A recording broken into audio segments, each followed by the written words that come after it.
नमस्कार आप सभी को। फिर हाजिर हूँ एक और नए प्रयोग की जानकारी के साथ।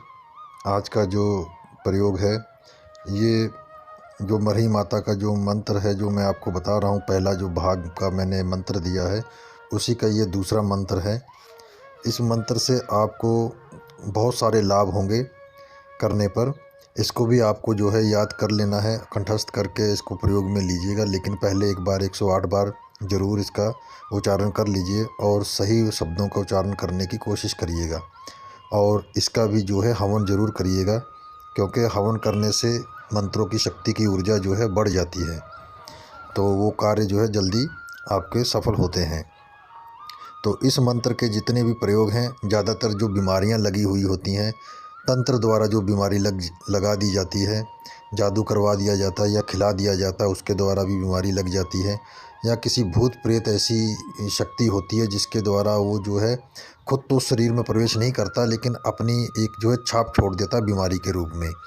तो इस तरह के जितने भी शरीर में जो बीमारियां का रूप धारण करके जो है रोग उत्पन्न किए जाते हैं, उनको ठीक करने के लिए बड़ा ही कारगर मंत्र है। इसको आपको करना क्या है, लेकिन आपको जो है एक देसी शराब की बोतल ज़रूर अपने पास रखनी है और नींबू भी रखना है। पहले आपको जो है इसको एक श्वास में बोलने की प्रैक्टिस करनी है। जब तक आप एक श्वास में जितने भी मंत्र होते हैं, चाहे कोई भी स्वयं सिद्ध हो चाहे ना स्वयं सिद्ध हो, चाहे आपने सिद्धि खुद क्यों ना किया हो, जितने भी मंत्र होते हैं उनको आप अगर एक श्वास में बोलने की प्रैक्टिस कर लेते हैं तो उनका जो है कार्य की जो क्षमता है वो बढ़ जाती है और वो जल्दी आपको रिजल्ट देखने को मिलेगा उसमें। और जितनी बार आप श्वास लेके उस मंत्र को बोलते हैं, टूटता है उसमें जो स्वर टूटता है, तो उसमें थोड़ी सी त्रुटि आ जाती है कि मंत्रों की स्पीड थोड़ी सी कम हो जाती है। इसलिए जितना भी हो सके आप जो है मंत्रों की जो है एक श्वास में बोलने की कोशिश करें। तो इसको आपको करना कैसे, मैं आपको बता देता हूँ प्रयोग विधि। पहले तो आपको उस रोगी को बैठाना है अपने सामने।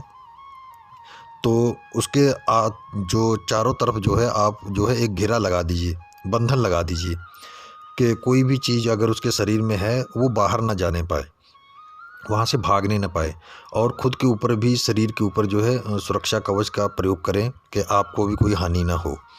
उसके बाद आपको क्या करना है, जो आपने यज्ञ किया है इस मंत्र से, उसकी राख लीजिए और मंत्र पढ़िए और राख को अपने हाथ में पकड़कर मतलब चुटकी में लीजिए और उसको सामने बैठाया। ऐसा फूंक मारना है कि वो राख उड़ के जो है उसके शरीर के ऊपर जानी चाहिए। इस तरह के आपको फूंक मारना है उसके ऊपर। उससे जो है आपको जो है ये जो प्रयोग है, मतलब इस तरह जो प्रक्रिया है आपको जो है 21 बार करना है। उसके बाद आपको मंत्र जो है पढ़ना है, फिर दोबारा पानी के ऊपर 11 बार और छींटा मारना है। उसके ऊपर 11 बार पढ़कर छींटा मारना है। ठीक है, ये हो गया। फिर आपको नींबू लेना है। नींबू के ऊपर आपको पहले 21 बार मंत्र पढ़ना है। उसके बाद मंत्र पढ़ते जाइए और 11 बार उसका उतारा करिए। और उसके बाद उसके ऊपर से उतार कर पैर के नीचे तक जो उतार लेंगे, तो उसके सामने ही एक नया चाकू लीजिएगा। जो भी नींबू आप काटते हैं, जितनी बार भी आप नींबू काटते हैं, मैं जितने भी प्रयोग बताता हूँ नींबू काटने का, उसमें हर बार नया चाकू लगाइएगा।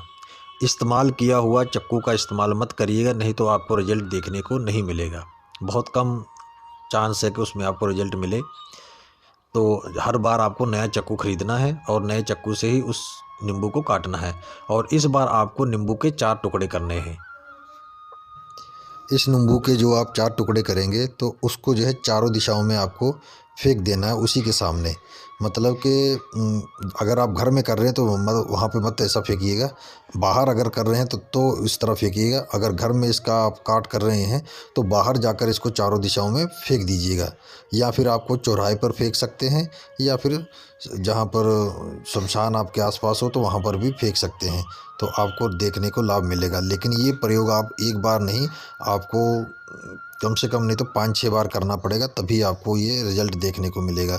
एक बार में कोई भी चीज़ का आराम नहीं मिलता है, ये आप हमेशा याद रखिएगा। बार बार आप जब भी प्रयोग करेंगे तभी आपको देखने को रिज़ल्ट मिलेगा।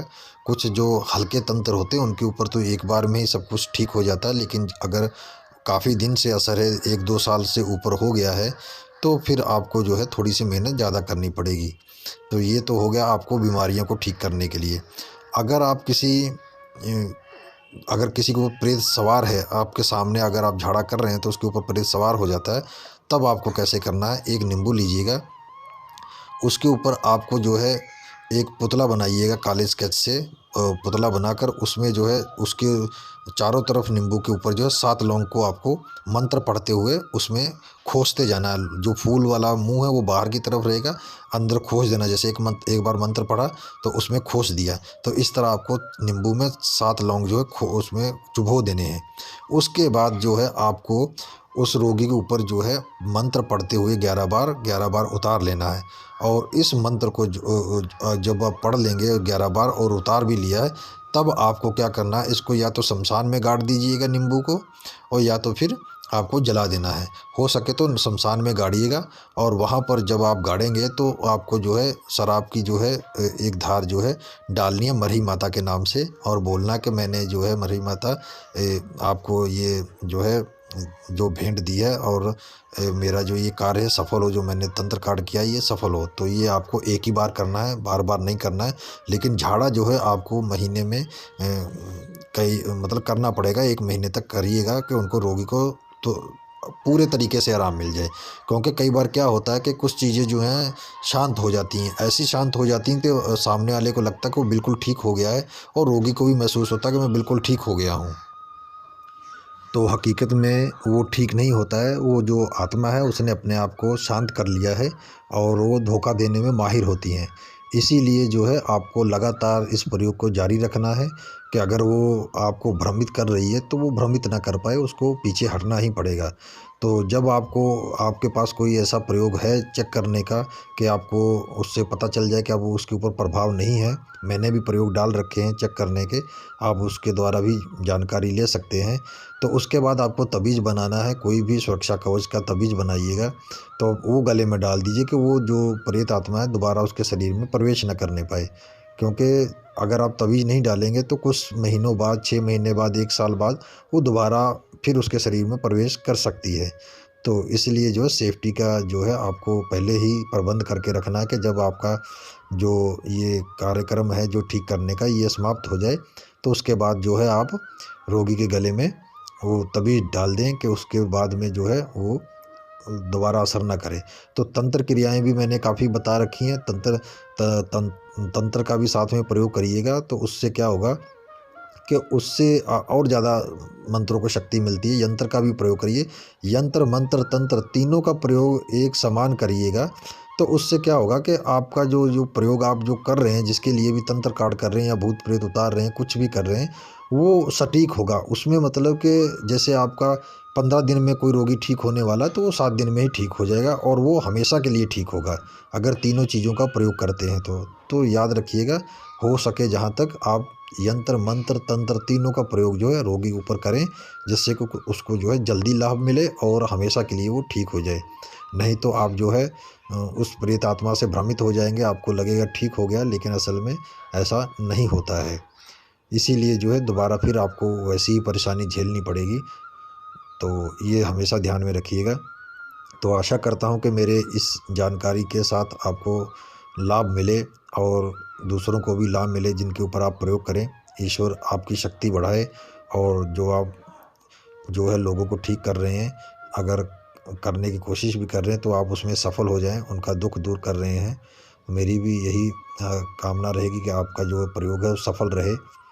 तो फिर मिलूँगा, फिर एक और नई जानकारी के साथ। आज्ञा दीजिए। नमस्कार।